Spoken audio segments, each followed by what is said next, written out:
Hello everyone, welcome to the Escaping a Borderline channel. My name is ChrisTEpps. So I want to talk today. I really want to talk about how I got started with my borderline, because I think honestly understanding how we, got into a problem is vital to getting out. It's vital to solving the problem. Okay, so as I was saying, in my case, and this is actually going to be a long form series. I'm going to try to keep these to about 30 minutes each. But yeah, when I met my toxic abuser, it was at a school. It was an adult education center, and I'm on this and in future videos, I will be vague concerning my identity and things like that of my abuser and myself, because I don't want to be doxxed. And, our identities are not really integral to what happened, because a lot of what happens in these relationships, you could repeat with people from other countries, you could repeat with, people all up and down the economic strata. Right, so identity doesn't matter as much as the actions of what happened, So anyway, we met at an adult education school, and she was older than me, and she had already had a couple of kids, and she was actually in a token marriage at the time. She had divorced her first husband and got on government assistance and government benefits almost immediately, before the ink was even dry on the divorce papers. And that's actually not even me reaching for some hyperbole there. She literally had not been fully divorced from him when she got the place to stay and food stamps and an income and stuff. Well, she decided she didn't want to be on that forever, according to her. From what I've learned over the years, and learning more about abusers and stuff, I think it wasn't so much that she didn't want to be on the benefits as, it was extremely restrictive to her. On all of those benefits, she would have to, she had to keep she told me many times about how they had to keep their apartment spotless. The state authorities would kick people out of their houses, apparently it happened a lot when their places weren't kept immaculate, so she had to clean constantly. Her income, if she chose to get a job, when her youngest at the time was older. One moment.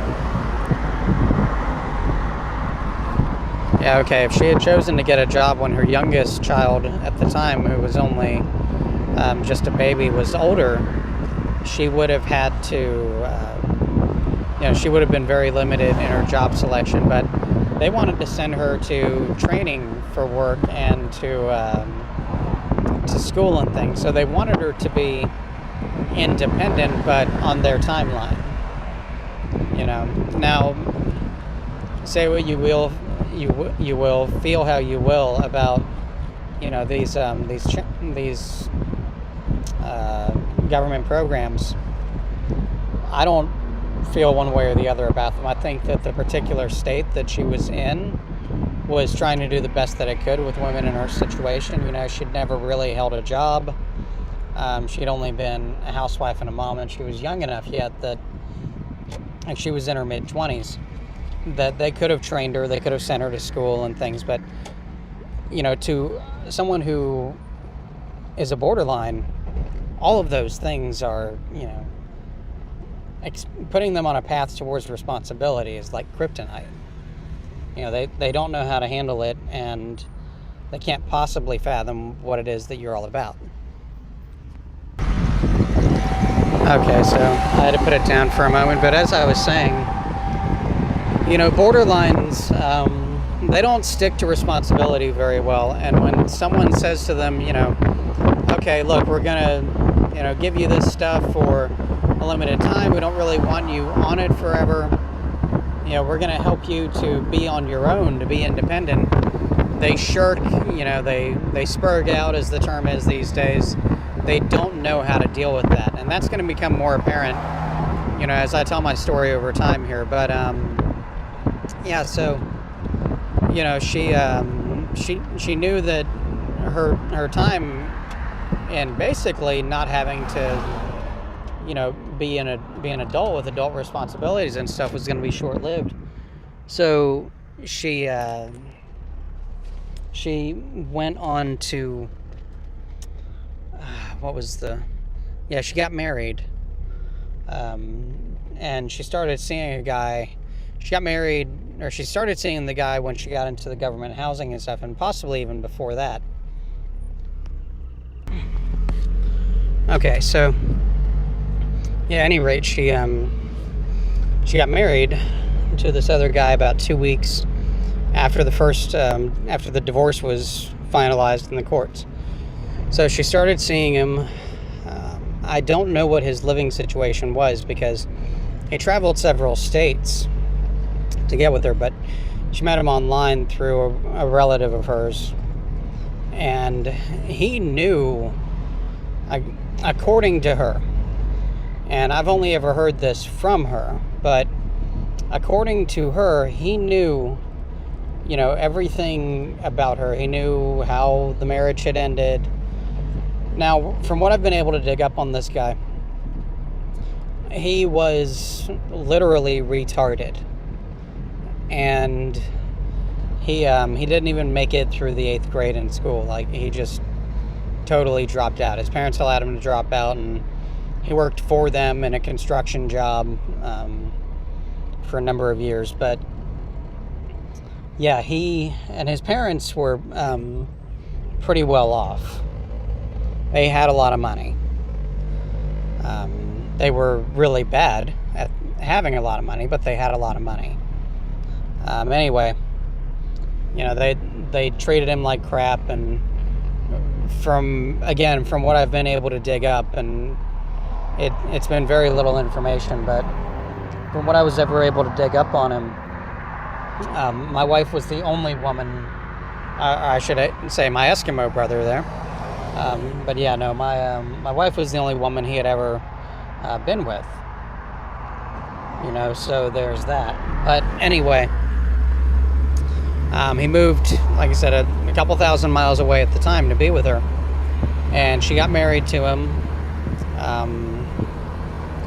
They stayed in that town for a while. Wherever they were at, they stayed there, and then they moved.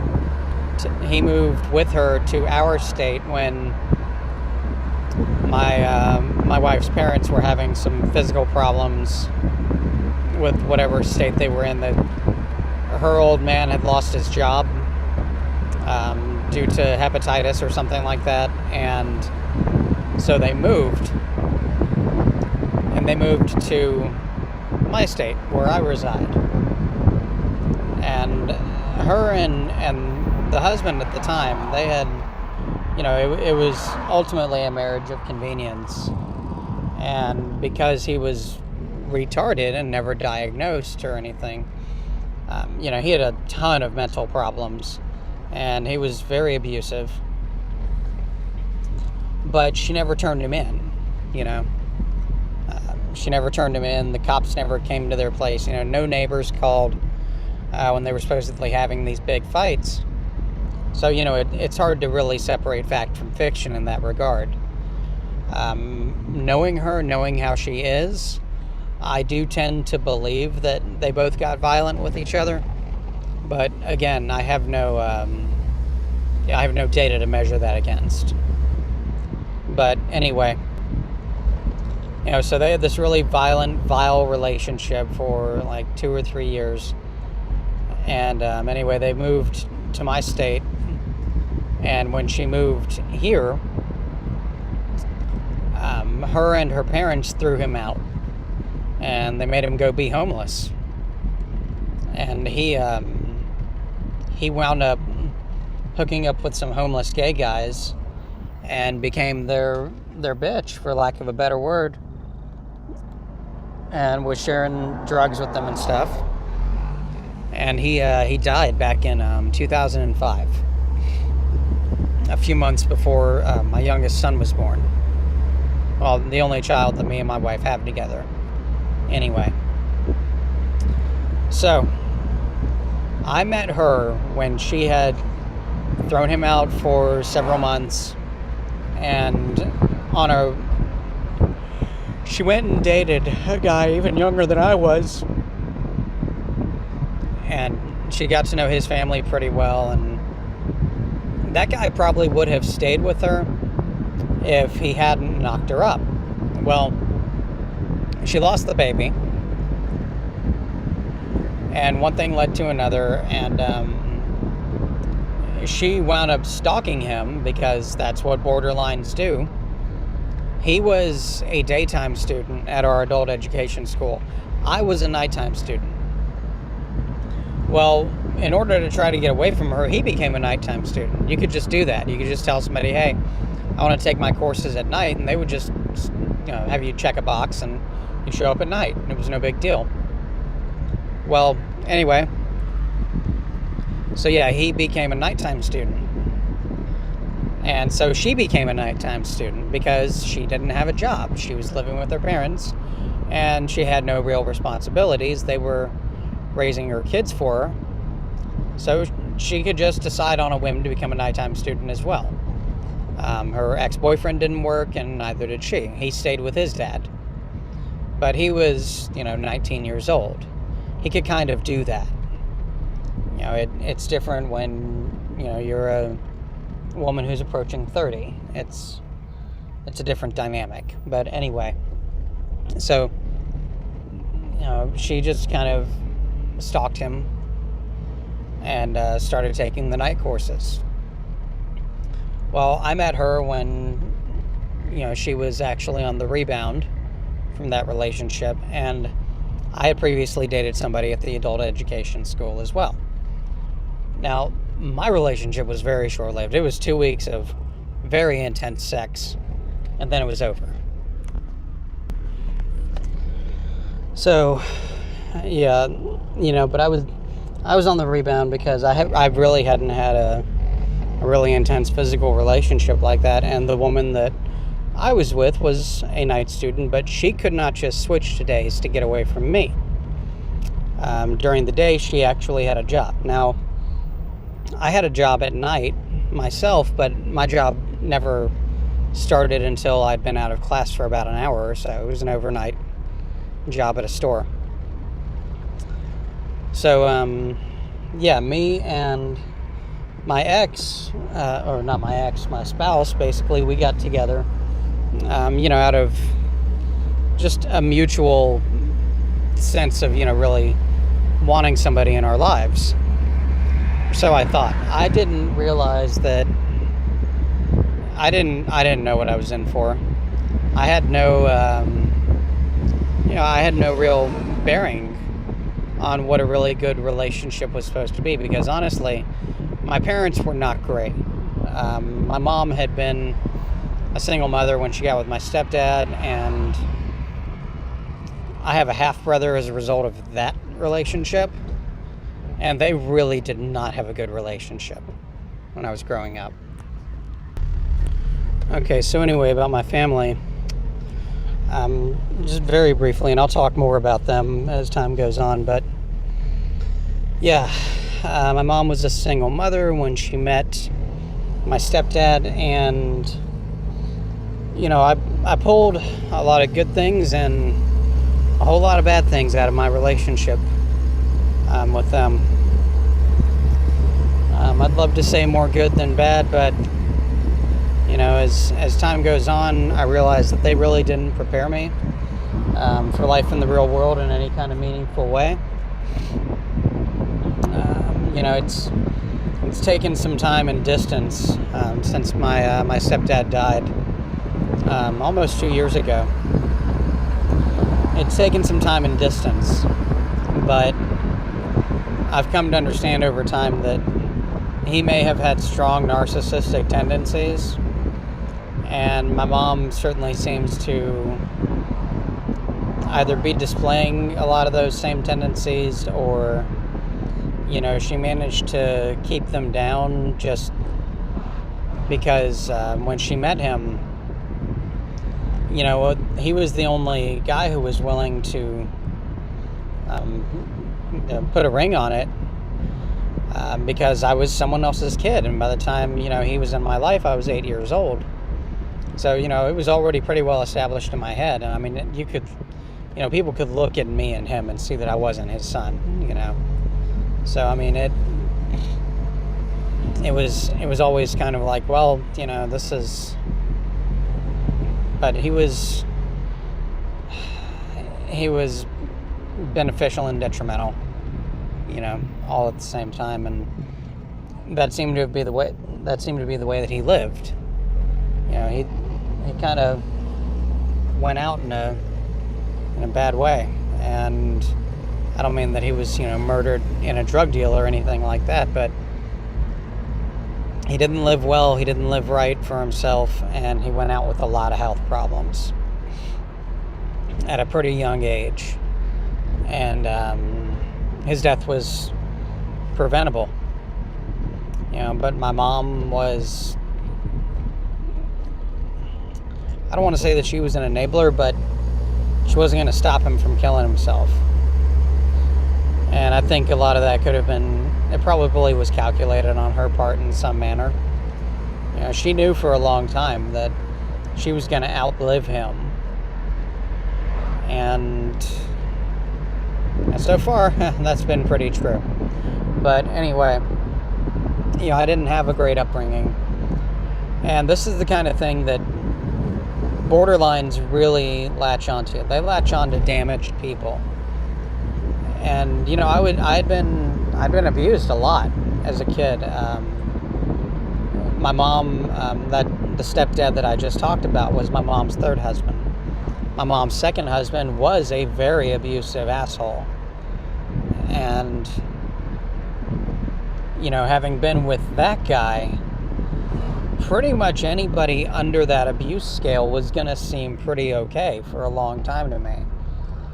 And, the third husband was, like, my father was the first, and I barely know him. And I haven't made any huge strides over the years to try to get to know him either. Like, I really don't care.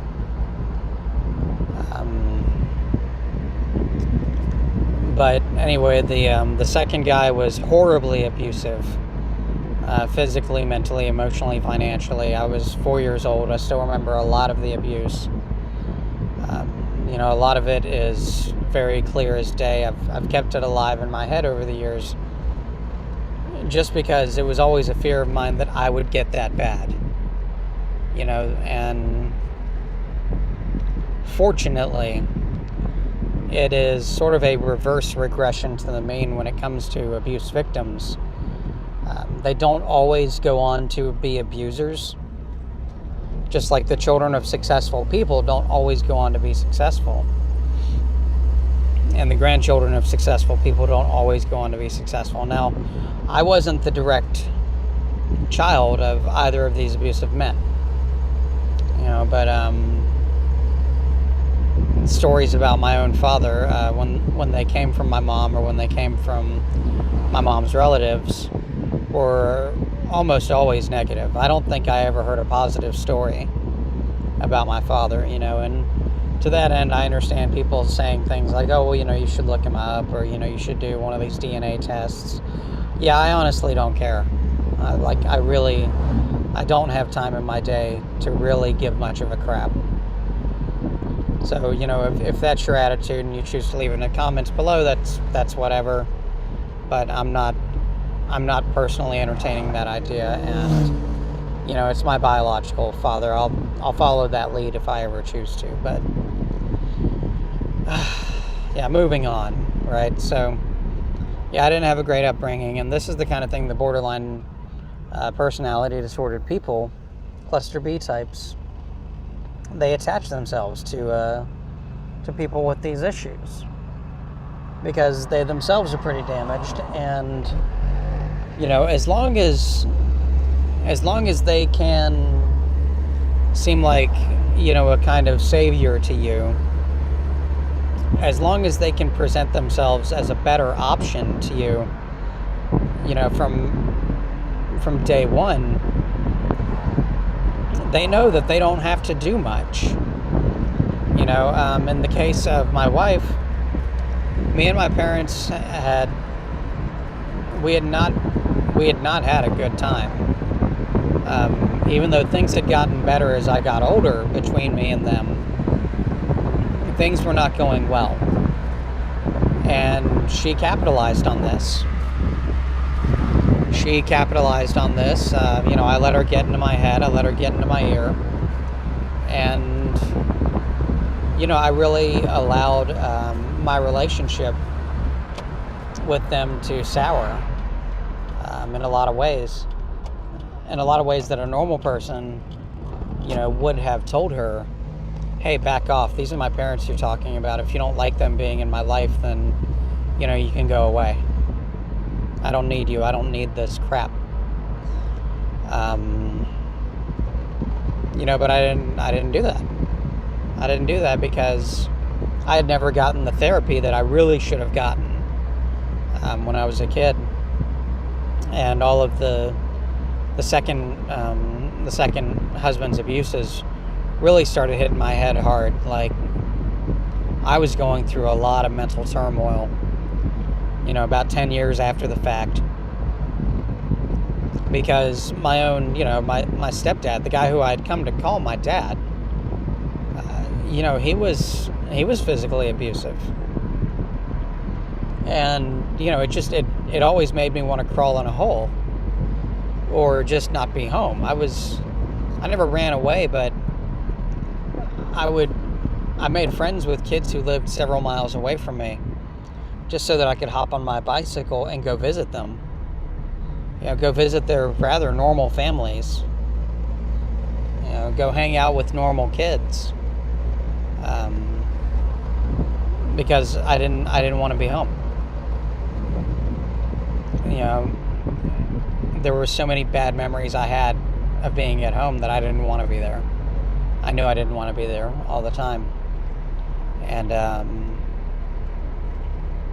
and I gained a little perspective over the years. I met people who were from more damaged families. And that always gave me a little bit more perspective into what I was dealing with. But,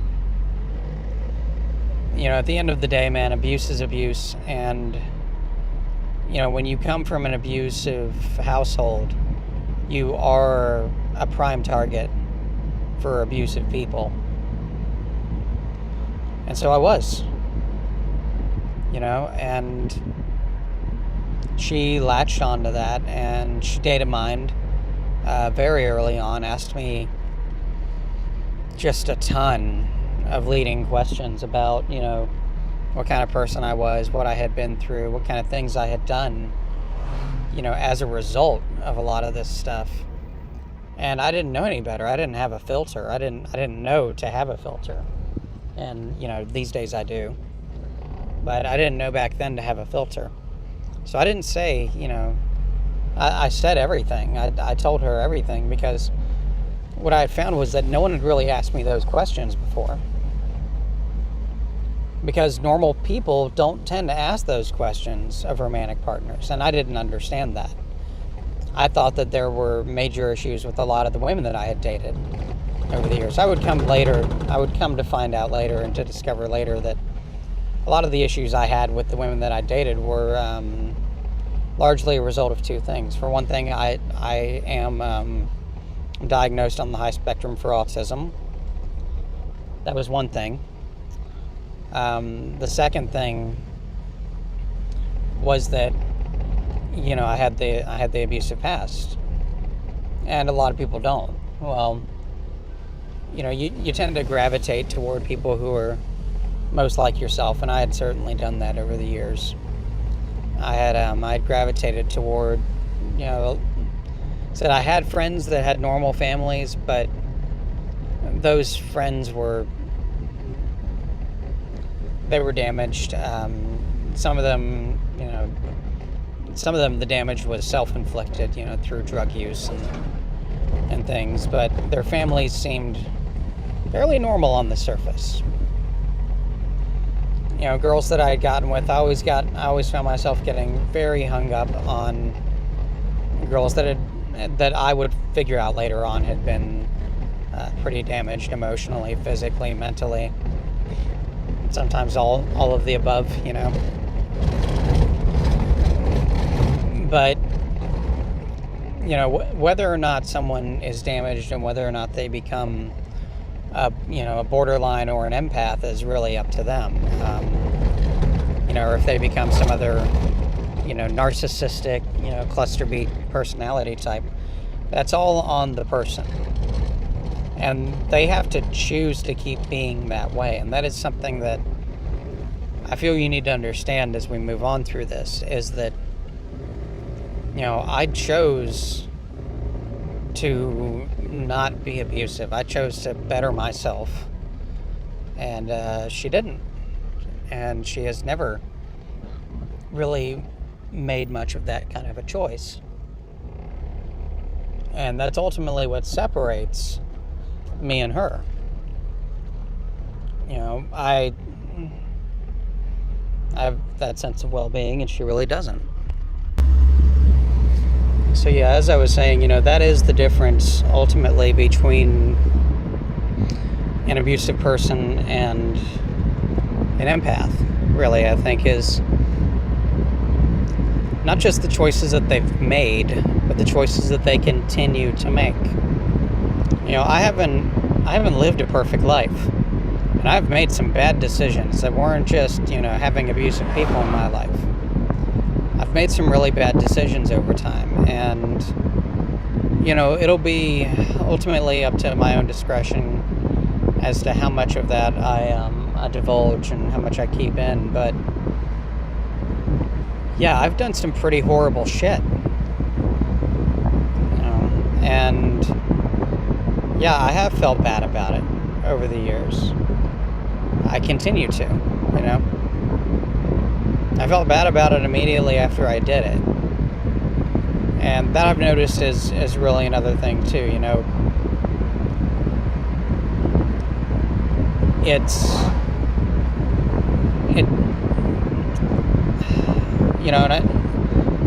I've done what I can in the past to make apologies and to make amends for those bad things. Whereas with my abuser, she never has. She never has. To her, it's enough that she stopped doing whatever the bad things were. She's never really apologized. She's never really said anything like, okay, how can I make this up to you? And that's the kind of thing that, I find you really can't tell somebody. You really can't, and you shouldn't have to tell anybody, hey, you really should follow up with someone who you've done wrong. That's a tall order to do, particularly when the person that you're supposed to be dealing with is an adult. Alright, I'm running into the 30-minute slot now, so I'm going to go. Feel free to contribute Bitcoin to the address below if you like. And like, share, and subscribe. And as always, share. Pass it on to people that you think might benefit from this. Thank you. Have a great night. Bye-bye.